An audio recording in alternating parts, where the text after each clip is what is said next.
তো একটু তেল ছিল, আর একটু তেল দিয়ে দেব।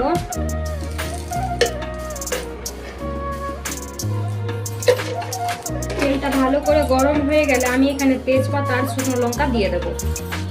তো তেলটা ভালো করে গরম হয়ে গেছে, এখন একটা তেজপাতা আর শুকনো লঙ্কা দিয়ে দিলাম। তো তেজপাতা শুকনো লঙ্কাটা একটু ভাজা হয়ে গেছে, এখানে আমি সবজি দিয়ে দেবো। তো সবজির মধ্যে এখানে আমি দিয়েছি কুমড়ো, ফুলকপি, বরবটি, বাঁধাকপি, সিম, কিছুটা বিট আর কিছুটা পটল। তো তোমাদের কাছে যা যা সবজি থাকবে তাই দিয়ে এটা বানানো যায়। আর দিয়েছি আলু। এগুলোকে বেশ ভালো করে ভেজে নেব। তো ততক্ষণ আমি এখানে একটা পেস্ট বানিয়ে নেব। পেস্টে থাকবে আদা আর কিছুটা জিরা। তো এখানে এখন আমি সয়াবিনও দিয়ে দেবো, এটা ভালো করে ধুয়ে নিয়েছি। এখন পরিমাণ মতো নুন দিয়ে দেব। নুন দিয়ে বেশ ভালো করে নাড়াচাড়া দিয়ে ভালো করে ভেজে নেব। মাঝে মাঝেই কিন্তু নাড়তে হবে, তাহলে সবজিগুলো সবদিকই ভালোভাবে ভাজা হবে। সবজিগুলো বেশ ভালো করে ভেজে নিয়েছি।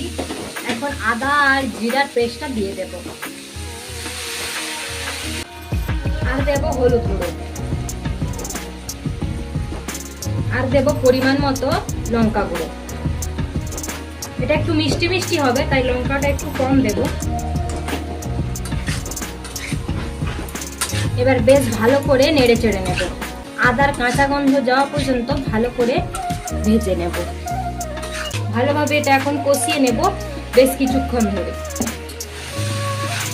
তো মশলাটা বেশ ভালো করে কষিয়ে নিয়েছি, এখন দিয়ে দেব জল।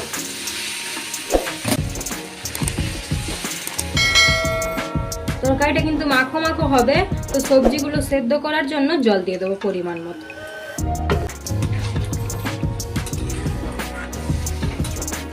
তো এখন এতটাই জল থাক, পরে যদি দরকার হয় তো দিয়ে দেবো। এটা একদম সেদ্ধ হয়ে গেছে, রেডিও হয়ে গেছে প্রায়।